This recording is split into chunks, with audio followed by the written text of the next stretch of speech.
Ni kena sikit sebanyak. PA. Boleh erak sikit je. Oh, demo tu nak pakai Quran hadis. Lebih ku Quran hadis.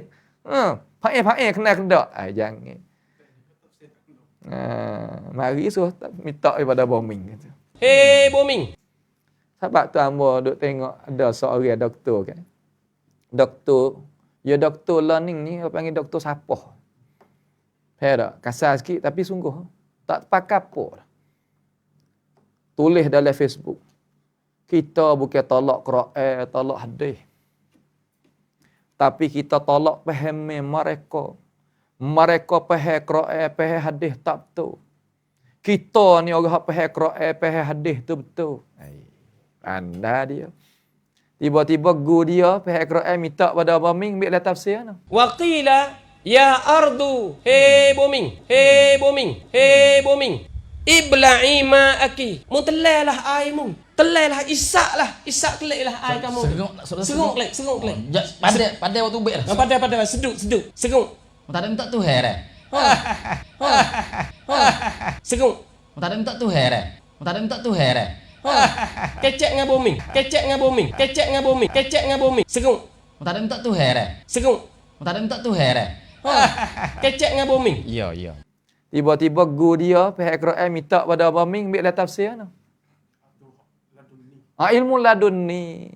Ladunni ni turun kau tidur batal jihad apa? Tidur je batal jihad apa? Asal Jawa. Orang naratiwat telefon mari tanya kata. Asal Jawa ni kebun asal Jawa ni bersih mana? Asal Jawa saja lagi kita kata. Asal Jawa saja lagi dah. Gitu. Waktu bawah dia tu duk buah baja cak ibu ayah. Nampak tupuk naik penuh kata. Mucuk. Allah. Nampak tu tak? Yak kering. Dia kalau upu hijau tu nampak jangak agak. Ni mucuk kata. Arasung kata.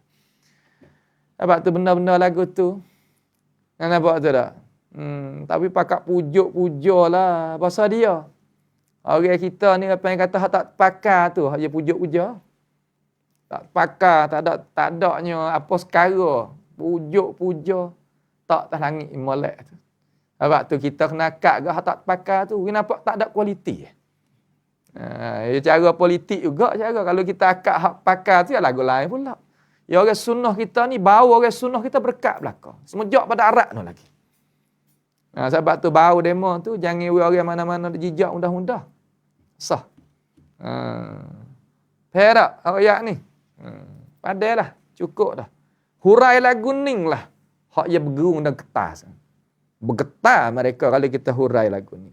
InsyaAllah ta'ala. Hak mana nampak sapuh-sapuh tu kita sapuh. Air labur sapuh-sapuh. InsyaAllah. Cuci.